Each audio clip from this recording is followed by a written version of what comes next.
Okay, update on my life also. No, nothing. I paid an Etsy witch $7 to give me a good luck spell. Really? When does it come? I don't know. Oh. We'll see. She might be busy. Yeah, she might be busy. We're also getting stickers, aren't we? Oh yeah, she sent them out this week. We're getting stickers from excited. our BFF, Our bestie. Our boo bestie. Star. She's so cute. And her podcast is called Creepy Shit. And we love it and we love her. And if you have not already, then you have probably been living in a cave. Under a rock? Yeah.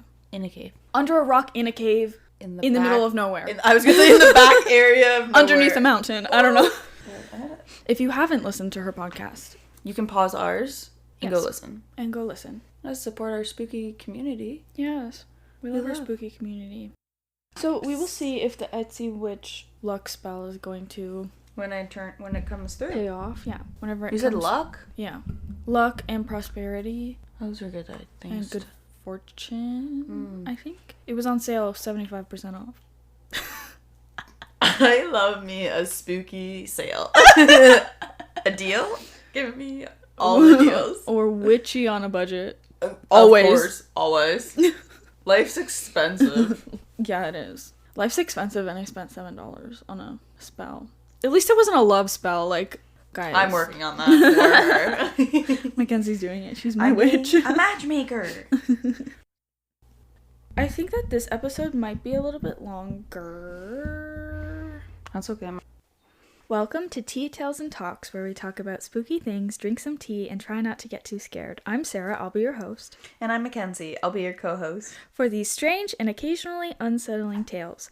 In this episode, we're diving back into the world of witch trials and the very last trials around the world. So grab a witchy cup and join us for this magical and historic journey. Whoop, whoop. I'm using magical loosely because some of these are a little bit, like, sad. Like, they're not very mystical. They're kind of depressing. They're kind of depressy. Great. Yeah. We got a depressy epi? Yeah.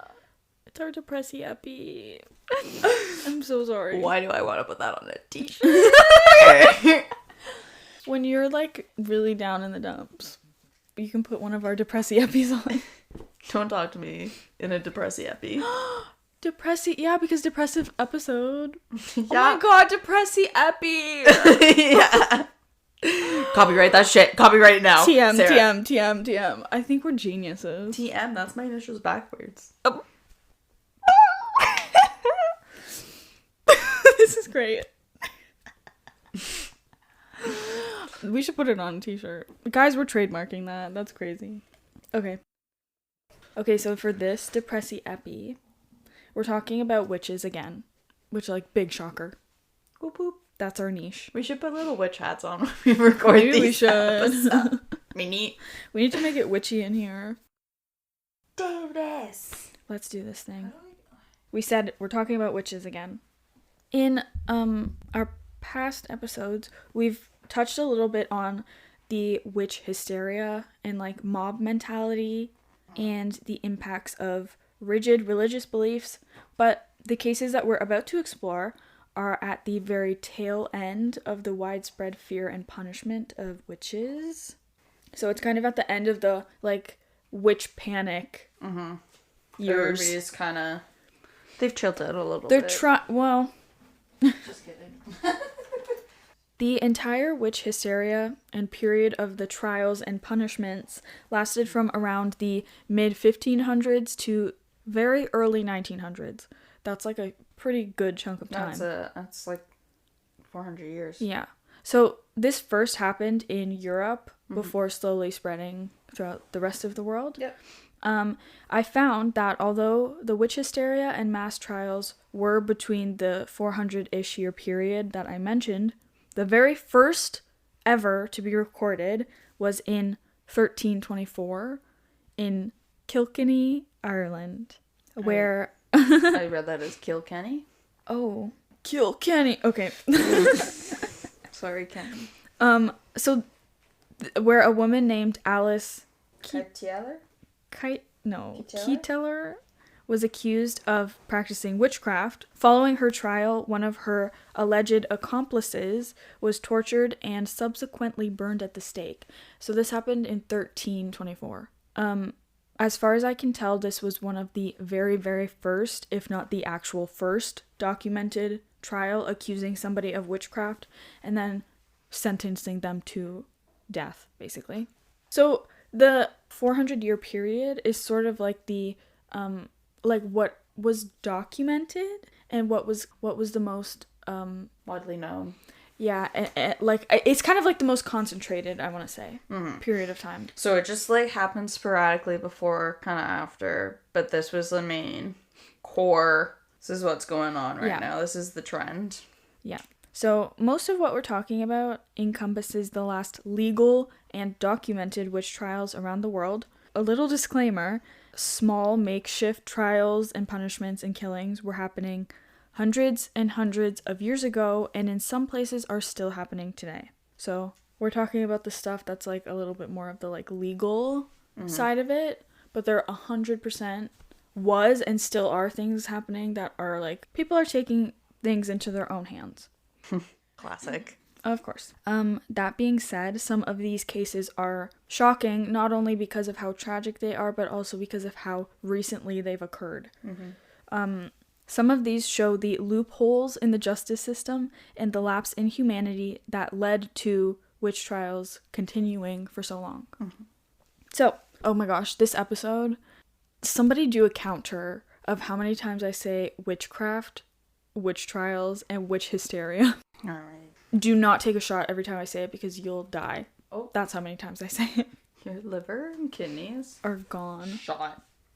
So, witch trials and witch hysteria in general, this is like years and years, centuries really, of fear and panic and judgment towards people being perceived to be linked to darker things like the devil or the craft, strange practices, that kind of a thing. Absurd. We now know that most of this was due to the judgment of things that the general public didn't have a lot of knowledge in. So things like herbal remedies, healing, connection to nature, astrological knowledge, and other things of that nature.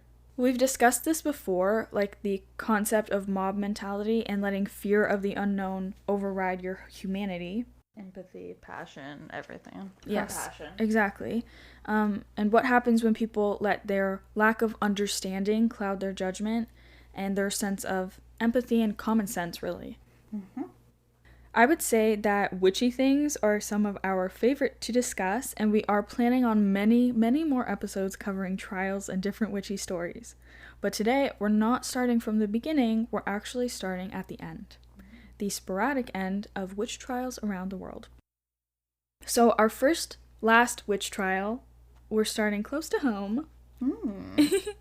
The Great White North had its fair share of witch trials, granted not as intense of witch hysteria in general as in Europe or in the States, but... Yeah, we're the relaxed ones. Yeah, we're a little bit more chill. I feel like we're a little bit more respectful up here too.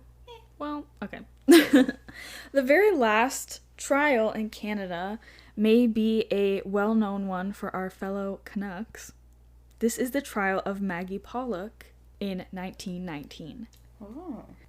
Like I said, Canada didn't have the intensity of witch hysteria as other parts of the world, and for most of our history, there was a long-standing law against anyone pretending to do witchcraft or pretending to practice anything to do with the occult.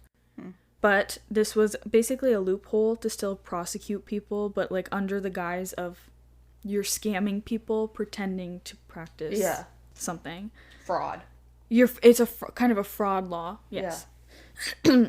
That being said, in the late 1800s to the very early 1900s, there was a woman named Margaret Pollock from Huron County.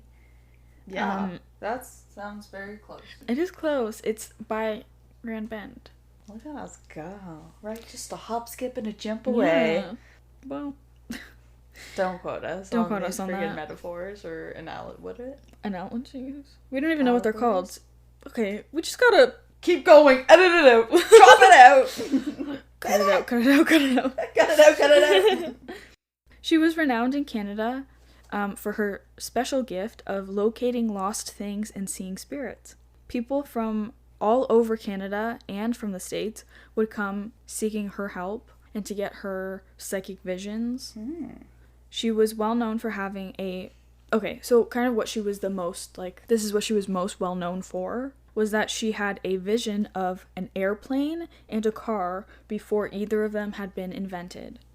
So this was later 1800s, before automobiles became a thing. Hit the market. But she saw it. She had a vision of something that, she didn't know what it was. Something that flew and, moved humans from place to place. Exactly. Not a train or anything like that. And or I stagecoach. think in one of the things she described it as something that looked similar to a train, but, But wasn't a smaller. Yeah, it wasn't a train. Mobile. Yep. In 1919, a local farmer had paid her 50 cents, which... Whoa. Back then, damn. That's a lot. To help him locate his stolen oats and grains. Mm-hmm. She conducted a seance, of course, and allegedly had a vision of the thief and his horse. Who steals a guy's oats for who does sake? that? It's unclear if the stolen oats were successfully located after she had this vision, but she was subsequently accused of fraudulent fortune-telling and had to appear before the judge. Unfortunately, the court found her guilty of the accusation and of pretending to have the knowledge and skill to find out who stole the oats. So it wasn't necessarily that she was a witch, but they were like, you're pretending to have abilities to do this stuff. But you don't. This is the accusation. So the following year, her case was appealed. However, the new judge agreed with the other one, and she was told that her practice must cease and that her and her brother had to pay $200 in bonds. Holy crap! I know. As well as to refrain from pretensions of occult power and from practicing the occult science. So she wasn't allowed to practice anything to do with the occult or witchcraft or any of that stuff, and she was not allowed to pretend that she had her special abilities. Okay, guys, I googled it because I am intrigued. $200 from 1919 is now equivalent to $3,716.36. That's crazy. In Canadian dollars. That's a lot. For something like this, it's the equivalent of a parking ticket. Yeah, they're saying $3,800. That's a freaking lot. For that, she didn't go to jail. She didn't. No. Nothing happened, and she has to pay that much. Crazy. Well, the Huron Museum clarified that actually the court said she could offer her opinion on lost things, but she couldn't say it was because she had special powers. Oh, loophole. Loophole. Lots of loopholes. All the loopholes. The Canadian judicial system. Just a lot of loopholes. Despite this, the community rallied behind her and supported her through her conviction and appeal. She had been practicing her gifts her whole life, and so this was years and years of her helping people. She made a name for herself. People knew who she was. They knew what she could do. The reason that this case was such a fascination and kind of a hallmark for witchcraft trials in general for Canada, at this time specifically, was because she was an older woman and she was well known for her miracles, and because the widespread public was actually kind of shocked that something so archaic as witchcraft was going on here. The concept was... Let's relax, guys. We're still in 1919. So people were kind of years ago. Over 100 years ago. That's crazy. But people were like, what? Witchcraft? Is huh? Y'all believe in witchcraft? That's still going on? You're still talking about what? That shit? That's so 1800s, guys. So for a lot of people, it was kind of wait, she seriously had to go to trial? She got charged for something like witchcraft, which a lot of people just didn't even believe was a thing real. Anymore? Maggie received letters of support all the way from Florida and California and Vancouver. Wow. So she seriously had support from all over Canada and the States too. That's wild. She made a name for herself. And to, like, get the word out in that time period would not have been easy. Yeah, most of it was probably, like, word of mouth or, like, mail, via letters and things, right? Now, despite the trial, Maggie was asked to help law enforcement locate missing people, including drowning victims. So this was after her whole ordeal, trial debacle. Oh my goodness. She was still being asked to help people. Interesting. So although this trial didn't end in the usual punishments that we see often in witchcraft-related cases, this was a remarkable end for witch trials in Canada, and also interesting the way the community and believers from all over North America really stood behind her. So, of course, it was kind of like, from what I was reading, it was kind of like either people were like, this is so stupid, like, witchcraft isn't real, why is she being charged for something like this? Yeah, why is she going, like, being a... Yeah. Or the other half was, like, people who, like, really believed in her, and they're like, how could this be happening? Like, she how really could this does... be seen as a crime? Yeah, she's just helping. She really does have this gift, right? How dare... Yeah. How could you punish somebody for having a gift and just helping? Yeah, she was just, like... You know what? That's actually crazy for the farmer to do that, because she helped him. Maybe he was pissed. Maybe they didn't find the oats. Yeah. Guys, we know that what happened to the oats, they weren't found. They weren't found, and that's why he's like, she's fake. So that's crazy. I've accidentally full screened this thing, and I don't know how to get out of it. So we're just going to have to close the app and rejoin. I'll be back in a second. Okay. Now our last trial is super interesting. So we obviously know about the Salem witch trials, probably the most well-known trials of all time. We keep talking about it, but I promise we are in the works of making a Salem episodes. Takes time to write, guys. You Takes can't rush time. a genius. You cannot rush perfection. You cannot rush creativity. Please let us know if that's something you guys would be interested in. I know we are very excited about it ourselves. So the Salem witch trials didn't actually happen at the peak of the witch hysteria period. But the reason that trial was so well known is because of how tragic the punishments were and how well documented it was. And kind of it was like the numbers. How many people were being accused, how many things were happening. And because it was... The scale of it. And it happened in the quote-unquote New World. Like in the West, like the newest Western society. Civilizations. But they were like documenting the shit out of everything. So the reason why we know so much about it is because there's so much written information about it. And it was preserved. Like it didn't like go down. Like it's still it wasn't available. Lost. Yes, it lost wasn't in lost. history. Perfect. That's the word I was looking for. Yeah. Now, we know there were many, many, many other horrible trials that happened in the United States for a long time. But did you know the last legal witch trial in the U.S. actually also happened in Salem? So we're going to just end it right here. Full circle. Full circle it. So this trial is known as the Ipswich trial, as it happened in Ipswich, Massachusetts. Ipswich, Massachusetts. But the tongue twister. My goodness. But the trial itself was held in Salem in 1878. So this is the last legally recognized trial based on witchcraft in the U.S. So this case involves Miss Lucretia L.S. Brown, who was an avid Christian Science follower. I'll get into that in a second. Accusing one of her fellow Christian scientists, Mr. Daniel H. Spofford, of using his mesmeric mental powers on her. Oh, girl. Don't they all? Don't they all? Okay, so this is a little bit funny and a little bit confusing, so bear with me here. Oh, girl. Okay, so there was a woman named Mary Baker Eddy. She was into healing and religion, and in 1873 she published a book called Science and Health with the Key to the Scripture. Combination of topics. Yes, quite a lot of things. A lot of things to digest in that book, folks. Wow, those Coles notes? Long. Mary Baker Eddy would go on to found the Church of Christian Science in 1879 on the basis of that particular book that she published. I also like opening things up based on my own works. Yeah. Let's just found a couple churches. Yeah, it's okay.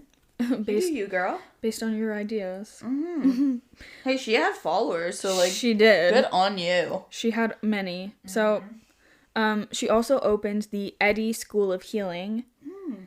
So her whole deal was, like, combining concepts of healing and science with Christianity. She also self-published a lot. So she was, to give her credit, she was doing a lot of things, big things for women in that time period. 100%. Self-publishing.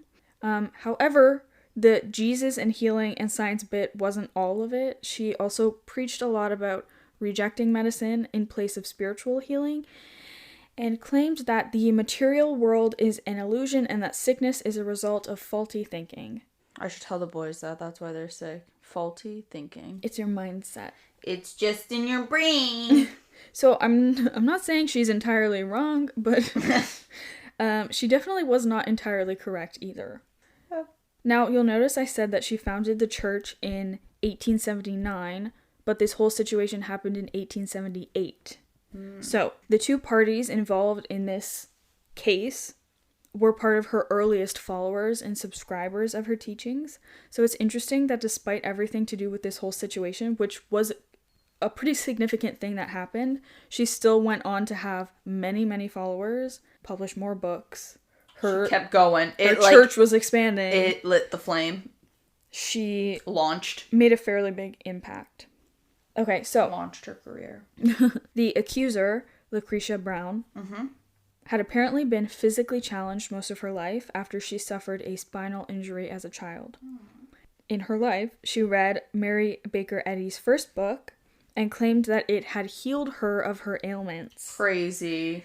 So from then on, obviously, she was a devout follower of Mary Baker Eddy, and all seemed well until 1875, when Lucretia experienced a, quote, relapse of her physical challenges coming back. Oh.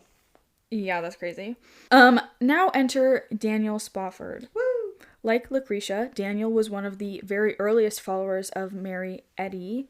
After attending one of her classes, he put together a student support group sort of a thing, which basically got a bunch of people to finance this lady's career as a church founder. It was said that he actually helped Mary Baker Eddy a lot, not just with money, but with renting spaces for her to speak, getting offices to read her work and follow her word. He even helped her publish another book when she was unable to find a publisher. He also introduced her to her future husband. So this dude was, like, carrying the whole thing on his back. That was, like, her, like, right-hand man, like... Her right-hand man. Fairy godmother. Uh-huh. But... Uh-oh. In 1877, Daniel and Mary had a disagreement over publication terms for her second science and health book. Such a disagreement that Daniel was expelled from the Association of Christian Science on the grounds of immorality. Oh, shit.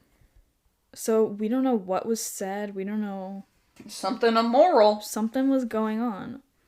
This leads us to 1878. Lucretia is unfortunately not healed like she thought she was. And Mary Baker Eddy suggests the only logical explanation for this is that Daniel Spofford had done this to her through mesmerism. Obviously. So, Lucretia filed a lawsuit against him. Of course. Let's take it to court. Take his ass to court. Yeah, guys. Get him, boys. Get him. In this suit, she claimed that Daniel is a mesmerist, and he uses his mental powers to control people's minds and bodies with the intent of injuring them. That's crazy. So injuring them, their property, and their social interactions. She claimed that his powers and art of mesmerism was inflicting spinal pain onto her, and neuralgia, and temporary suspension of the mind. I think this is also crazy because she's just taking this one woman's word for all of this. Like, she's just like, yes, he did it because you were told by somebody else that he was the cause of it. This is like me okay, not to the same magnitude, but like me stubbing my toe and you saying, oh, it's like, it's that person's fault because he coughed close to you. Yeah. Like, what? And then you take him to court. So, kind of suspicious because of the little, like, falling out that Mary and Daniel had. Mm-hmm. Why is she all of a sudden like, no, Daniel's the bad guy? He is. Look at what he's doing. So there were a lot of witnesses that backed her up on her claims during this case. They were all followers of Mary. Shocker. I'm shocked, guys.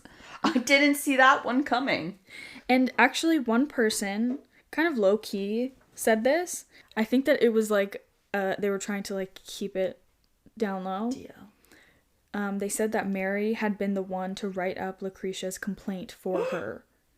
So it may have not even been her herself, like, wanting to file this lawsuit. Crazy. Which is kind of, that's insane. She's just the name. She's just the face of it.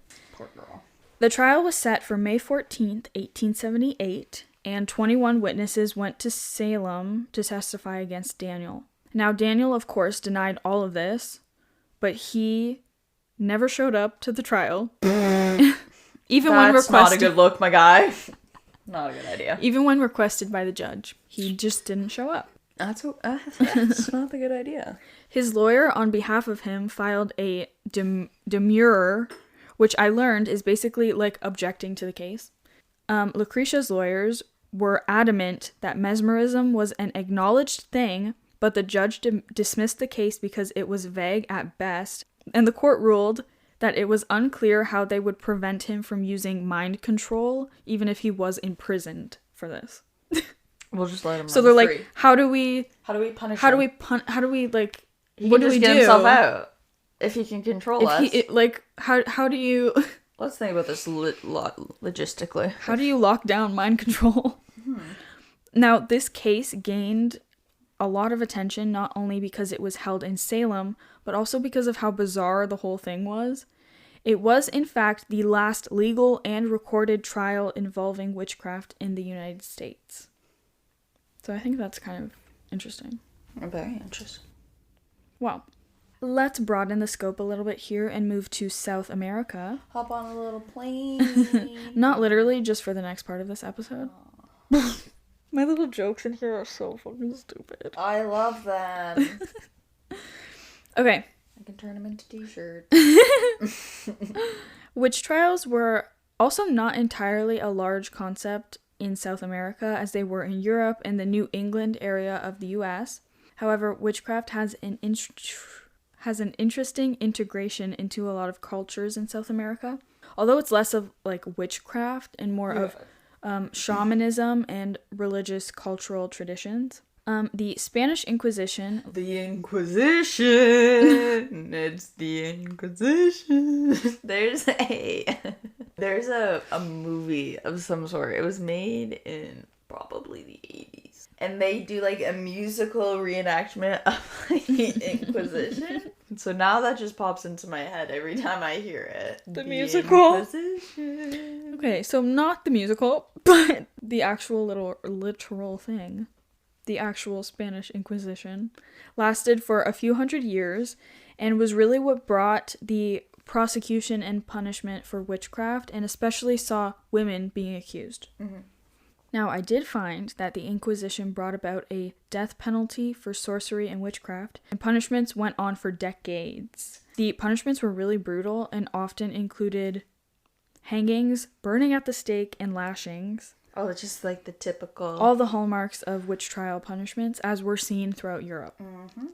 This was happening in just about every part of South America, especially in the more rural parts, up until the late 1800s to early 1900s. Let's take a trip back to 1880 to Chile. Specifically to the island of Chiloé. Now, I mentioned women because it's true that they were categorically the accused victims of many, many trials all over the world, especially at times in history when women did not have rights. However, this particular case is about the warlocks of Chiloé. That's right, male witches. Bum, bum, bum. Bet you guys didn't see that one coming. These men were called the warlocks of Chiloé and allegedly were established in the 1780s, over 100 years prior to this trial. I'll try my best to sum this up, but there really isn't a whole lot of information on this trial. I'm assuming because it was so long ago, but also because it wasn't in the white western part of the world. It was more, yeah. And had a lot to do with indigenous people. So I mentioned the warlocks of Chiloy, which was a large indigenous group of men called La Provincia Recta, which meant the righteous province, that practiced an alternative governing system as well as, well, witchcraft. From what I found, this was a society of magic practitioners that had their own social structures and rules and traditions inside hidden caves of Chiloy. That's kind of cool. So they lived like pretty far removed from the rest of society. Yeah. They had basically their own Community. Yeah, alternative society, I guess. The majority of what they were known for was herbal remedies and potions, and their ability to inflict pain onto people from a great distance. Oh. Now, I will say a lot of the information about this comes from local legends, as this group wasn't always in contact with others in the outer society. One of the legends about the warlocks was that they would fly around the island, like literally fly, wearing waistcoats made from human skin. Ew. Yeah, so the locals would say these male witches would force villagers to pay a fee for protection, and if they ever refused, then their fields and flocks would spontaneously be killed. Of course, sorcery was the Motive. Death. Motive of that? Cause of death. Yep. We're on it today. We're on it. Our words, we got it. And many truly believed that they had the power to curse their enemies. I did read somewhere that they did this through stones. So like they would give people stones. Yeah. And it would curse or them. I don't know if it was like literally giving it to them, or like it would show up on your doorstep, or like something like that. So this trial of 1880 comes into play when Governor Rodriguez Luis Martiniano called for the arrest of everyone who had been involved in sorcery or brujeria, which means witchcraft. This led to the arrest, interrogations, and investigations of, some people said, up to 50 people, while others said it was over 100 people. Not as well documented as our Salem witch trials. No. So a little room for people to fall through the cracks. Most of which were members of the La Provincia Recta. The basis of arrest was on the accusation of homicide via poisoning. There were many, many cases of this, as well on the island, as well as illicit association, which was basically the forming of their own secret society. They're just jealous because they weren't included. Now, only 9 people were actually charged. Most of them received 15 years in prison for murder, basically, and each of them got 100 lashings. Wow. So this was like end of the 1800s, kind of a primitive way of handling the situation. Yeah. Shocker. Most of the verdicts had been overturned due to insufficient evidence of sorcery. After this trial, the secret society basically collapsed as many of the members fled to other places. So they said, "I'm out of here. We're not dealing with this." So this was an interesting one because there was no death penalty or like they got out. They got out because it was kind of, like we said, like not very well documented, but also there's only so much evidence that you can have. Yeah, you need proof for sorcery, right? Not necessarily an easy thing to prove. No. So again, loopholes. This episode we're talking a lot about loopholes. They're trying to get them on the basis of murder that was happening and the like illicit gathering or whatever. That's so just dumb. That's how they got them, because like we said, like this is the tail end of the witch hysteria period, where like using witchcraft as like a charge is not really justified anymore. So they had to kind of like get them through other means. Crazy. Next, let's take a trip across the pond to Europe. We're globetrotting today. This next case is a little bit different, still brutal and entirely unnecessary, as are all of these. As we know, in Europe, it was the spark that started the witch panic. They were the first to start, but also some of the first to put an end to witchcraft-related trials and punishments. This next case takes place in Switzerland in 1782. A woman named Anna Goldie was born very poor and unfortunately lived her entire life that way. She was a housemaid for the majority of her life. When she was about 30, she had a baby with a mercenary. What's a mercenary? A killer. Oh. Like an assassin. Oh. Well, like, so obviously, so they weren't married. No. Okay. That's crazy. A mercenary. That's crazy. But unfortunately, her baby died because the baby had suffocated in its sleep, which was obviously an accident, but she was accused of murdering the baby. Oh my goodness. Then she had to flee to get away from all of that. Jesus. Some years later, she was working for a rich man, which one day, one of his daughters discovered pins in her bread and milk. The family suspected Anna had been the one to do this, and she was promptly fired. Some weeks later, allegedly, one of the daughters... thunder. The thunder. And not the thunder from down under. Oh. Okay, it's not clear if it was the same daughter that found the pins. Or another one. But one of them claimed to have thrown up metallic objects, which is pretty sus. I think you need to get your stomach checked, girl. Maybe a colonoscopy, something. I don't know, something's going on. Yeah, I don't.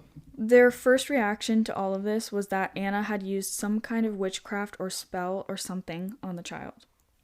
I have to note that it is said the man of the house, the rich guy who was employing her, had some sexual interest in her, and she had filed a sexual harassment claim against him to the authorities, which ultimately fell through because one of the officials was related to that family. Nice. Like, of fucking course. So it's said that... Oh, I just turned off my iPad. Oh, she's gone. Sorry. You're just ad-libbing it now. Let's improv. So it said that at first she had evaded arrest, but then there was a reward posted for anybody to bring her in, which obviously happened quickly after that. She was detained and then tortured extensively until she confessed. What she confessed to was entering into a deal with the devil who had appeared to her as a black dog, which that's like pretty specific. Obviously, this is like the most stereotypical accusation, like dancing in the woods with the devil type beat. It was said that she retracted her confession once the torture had stopped, but she was charged and sentenced to death by decapitation. I think I also would say a lot of things to make torturing stop. Right? I think, yeah. Her charges were not actually explicitly for witchcraft, though officially she was charged with poisoning. Loophole. But also, the poisoning of who? There was pins in the bread, but she didn't eat it or whatever. She didn't die. The girl threw up metal stuff, but like she didn't die though. She's fine. But did you die though? But did you die? No, you're fine. Get over it. Move on. Now, even for this time, even in Europe, even for a poisoning, the death penalty was not a common sentence, especially not by beheading. Take her head off. It's a super brutal thing. They were done with it. They said no more. Now, although legally this wasn't a trial against witchcraft, the basis of the accusations and punishment and extent of the punishment chosen were all linked to the alleged practice of witchcraft on her part. It was like loopholes within loopholes of this case. The reason this is marked as the last witch trial in Europe is because it occurred during the decline of the witch hysteria period and more into the Enlightened Age. So something as brutal as a beheading, even at that time, would cause a lot of outrage and shock across the Western world. Some described this as judicial murder, as someone innocent was executed through loopholes of the justice system, which was easily manipulated or bribed at the best of times. Now, a lot of people in this case specifically, rightfully so, suspect that her former employer, who was shot down by her, had something to do with it. workings of it. Yeah. Like, making it happen. So that's a sad one because it's kind of like at the hands of like one person. Like one person sought to punish her specifically. Mm-hmm. Whether it really had to do with like sorcery stuff, whether it like obviously didn't have to do legitimately with poisoning, but it was like loopholes within loopholes to get her to disappear, and it happened. Okay, so next we're moving continents yet again. We're just a hop, skipping, and a jumping all over this globe, girl. We're going and everywhere. I love it. I love it. I really wanted to talk about witch trials in Africa because I was interested to know how witchcraft is viewed and received, and if/how it was persecuted. Mm-hmm. I think that we know, like, generally, we have an understanding that there are certain practices that are specific to the cultures in Africa, like hoodoo and voodoo. I know there's a bunch more, but those are the ones that I'm aware of. And most commonly probably yes. I thought that I would find a huge trial or something like really significant that that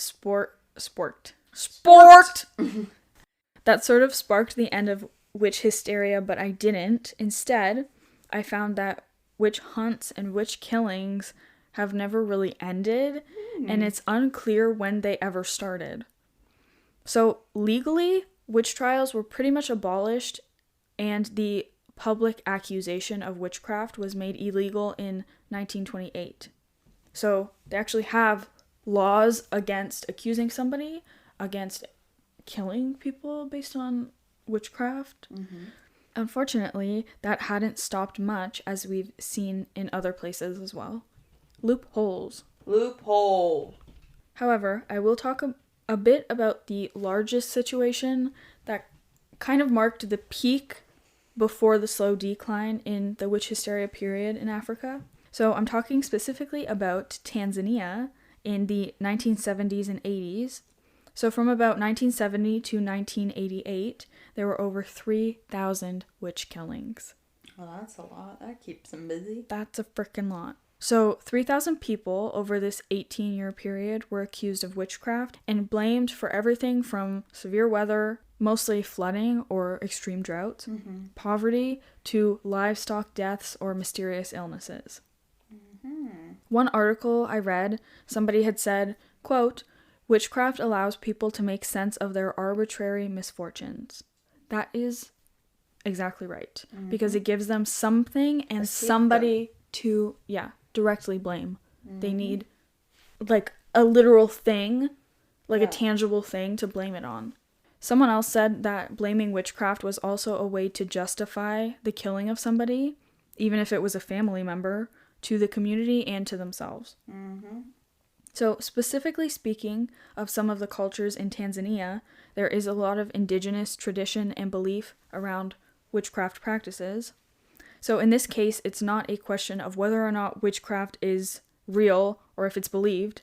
It's based on the concept of bad or dark magic to negatively impact, and how it negatively impacts people and their surroundings. Mm-hmm. So like it's not fraudulently practicing like fortune telling like we've seen before. It's like, no, witches are real, witchcraft exists, but they're doing bad things with it. Yeah, they're using it for the wrong reason. Yeah. Well, allegedly, right? Oh, yeah. I'm saying they're using it for the wrong... I'm saying they're doing this. Yes. And doing it for the wrong reason. In my opinion, so that time period was the largest cluster of witch-related killings, and thankfully since then it has decreased significantly. However, still today, there are people taking apparent justice into their own hands. Always. As recent as 2020, there were 15 people in Nigeria who were burned alive after being accused of witchcraft. Now, it's so unfortunate that these things are still happening, but the governments in Africa are really trying to combat this, not only by criminalizing trials and accusations, but actively trying to prosecute people involved in the killings. Mm-hmm. So they are trying to combat it. It's kind of an interesting thing because it's happening in like now. Right now. Like with like modern laws, modern like stuff going on. Right? It's not in the 1600s, right? So, I mean, at least they're trying. But it's interesting. One day at a time. We'll get there. Okay, we're moving out of Africa, and for the time being, for our next case, this takes place in Saudi Arabia. I'm going to talk about 2 cases that seem to be the last widely known public trials and punishments for witchcraft in the Middle East. So, I'll preface this by saying Saudi Arabia is very, very much against witchcraft and sorcery and anything to do with any of that. They still have really, really strict laws against it and continue to persecute people found guilty of being involved in sorcery. Now, religion has a huge part in this, as in most religions in the world that directly denounce and condemn anything they deem to be related to sorcery. So, like, magic equals bad. Antichrist. The trouble with the anti-sorcery laws here are that there isn't an explicit list of what is considered to be sorcery. So that leaves room for loopholes. Classic loophole. So the first last case, happened in 2011 when a woman was accused of practicing witchcraft and sorcery. Allegedly, a female investigator for the religious police, I'm not making fun, there is in fact a department of religious police, accused a woman of tricking people into paying her $800 per session to have their illnesses cured. If she was doing that, that's a good price. Anyways. She was found guilty of this, and then she was beheaded. Yes, this happened in 2011. The other case similar to this happened in 2012. A man was accused of practicing witchcraft when he was found with alleged spellbooks and talismans. He was also beheaded for this. I want to note that in 2009, they launched a sort of sub-unit for the police. I think it's called the Anti-Witchcraft Unit. So they take this stuff, very seriously. Extremely serious. Human rights groups are actively trying to work against this, or at the very least stop the killing of people from being accused. But it's an order that comes all the way from the top.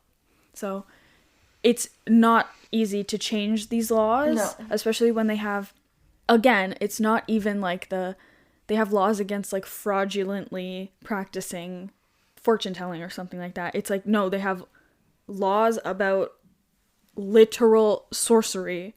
You're not allowed to have any of these things. You're not allowed to look at any of these things, be interested in any of this stuff. It's very, very no way. Crazy. What a world we live in. What a world. Okay.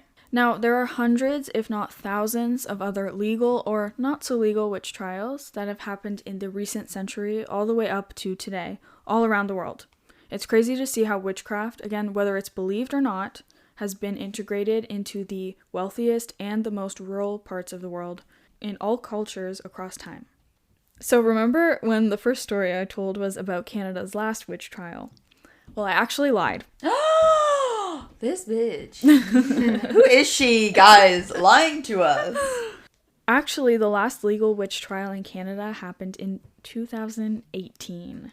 That's crazy. So I didn't hear about. How have I not heard about this? I didn't either. And when I was researching, I was I found the Maggie Pollock story. Yeah. And I heard of her before. Yeah. But I was oh my god, this is very, very, very recent. 7 years ago. So I'm adding this one in here because it was the most recent in Canadian history, although it has a little bit of a twist to it. Dun, dun, dun. So 2018, exactly 7 years ago. Crazy. In Ontario, 2 women were charged with pretending to practice witchcraft. Next fucking... Okay, so basically these 2 women were scamming people under the guise of being fortune tellers and psychics and telling people to give them money or bad things would happen to them. There is in fact a law in Canada that allows for the prosecution of people who, I'm quoting this, fraudulently pretend to exercise or to use any kind of witchcraft, sorcery, enchantment, or conjuration. Conjuration. But as we can all understand, this law has been grossly misused to shut down just about anything that has to do with witchcraft, divination, or the occult. It's one of those things that's like, if they can charge you with it, then they will charge you with it, whether it's justified or not. Another loophole. The twist is that the same year there was a bill proposed to appeal that law, meaning that people cannot be charged or tried for practicing things related to witchcraft. Now, I will say that a lot of the reason they wanted to appeal this law is because it was created in the 1800s. Shocker, these things need to be updated? Yeah. When times are changing? From 200 years ago? You want to update this shit? Yeah, you're freaking crazy. Good idea. But also because it's kind of a weird loophole, because it states anyone pretending to be a witch will be prosecuted, but then isn't that just up to the enforcement officer to determine if it's fake or not? Who's the judge on that? The actual judge or the jury or it's the person do you have filing a certificate? Complaint? Like, yeah. I have my certificate of witchiness. It's a little bit too subjective. Oh, Canada. So, like, for example, if there's an enforcement officer, what if they personally just don't believe in this stuff? They're against it. Then automatically they said it's fake, therefore you are being fraudulent. It just kind of, it's like too vague of a thing that people can kind of like misinterpret. Yeah. There's just too much room for misuse, and this law is totally outdated anyways. I also want to say that there are many other laws regarding scamming, so really the use of a specific law for witchy scam artists is just redundant and unnecessary. That law was appealed in December of 2018, so this case marks the last legal witch trial in Canada. That's crazy. 2018, Sarah. 2018. Oh, I'm gonna knock the table over. So that's crazy. Okay, so I may or may not say all of this. I'll just read it and see what happens. What you got in your brain, girl? I don't Trying know. to kill somebody? Yeah. One final thought before we close this bitch out. I really find it so fascinating that witch trials and innocent people being accused and persecuted aside, the concept of magic and witchcraft in its truest form has touched every part of the world. Mostly through women, not always, but mostly. And it's such a key element to so many different cultures that are from opposite ends of the world who have probably never come into contact with one another. It's kind of like part of humanity in a way that's like tapping into something bigger than us. I don't want to compare it to religion, but like... I was thinking that. Right? It's kind of like a... It can be a form of it's religion. It's like a similar concept. It's like, I guess, putting faith into something. Though, like, religion is a little bit more, like, organized. Spiritual, also. Yeah, and can be a little bit more organized. Where, like, magic and, like, things to do with witchcraft and paganism and, like, the occult, divination, all of that stuff is a little bit more, like, grounded things and, like, earthly things. Not to say either is wrong or either is bad. You can't do both. Both can exist. You can do both. You can choose to believe or not believe however much you want, but I think it's kind of a cool link between us and life and nature and energy. And that is basically witchcraft at its, like, purest core form. Concept, like, it's, exactly. It's core concept. There's so much to be said about passing down traditions and practices. Like, that is why we're still talking about this stuff. And all of these tummy gurgles, all of these witch trials and witch hunts and witch killings, these are the reasons why we need to keep talking about this. It has to stop, and I don't just mean this specifically. Like, the witch stuff is just like a sliver of this injustice of the world. But it's a much deeper and larger issue than we are fit to be covering. So we will stick to the spooky stuff. Okay, my actual final concluding thought. So she says. Is that whether you believe in it or not, whether you practice the craft or not, be kind and respectful. People are scared by what they don't understand, but just because you may not understand it doesn't mean it's bad or wrong. And that is being said not about physically, emotionally, or psychologically hurting somebody, animals, or the earth, okay? Disclaimer. Big disclaimer. Be open to things, learn something new. We don't always know who's right and who's wrong, and we won't know until it's too late for some of us. And I don't know, I included this because Why did you put it in, like, white? Because I don't want to say it. Oh. But it's kind of like a nice thought, and I don't know where I heard this from, but it's like a little saying, we who take care of the earth inherit the earth. Mm-hmm. And I think that's kind of a nice way to think about, like, you get what you give. Yes. And also, like, in general, like, the witchcraft stuff in general, and, like, witches in general, people who, like, are more connected to, like, the earth and nature and energies and things like that. They're a little bit more aware of the earth and of living things, right? Witches are freaking recycling. We know that. Mm-hmm. Witches are... Composting. A lot of witches are vegan, right? Like, I don't know. So, I think that's just a nice saying. We who take care of the earth inherit it. I like it. Anyways. All right. Let us know what witch trials give you the most chills, or the one that stuck in your mind the most. And a reminder that you can send your personal spooky stories to teatalestalks@gmail.com. And be sure to follow us on Instagram, teatalestalks, to keep up to date with all of the spooky things we're doing, and upcoming episodes, and everything else that we're doing. And witchy content, Witchy content, some everything good that we're up lives. to. And until next time, our twitchy witchy friends, stay spooky and don't let your tea get cold. Do you have anything to say? Oh, now it's quiet. No! No! There's no more tummy gurgles. Love it.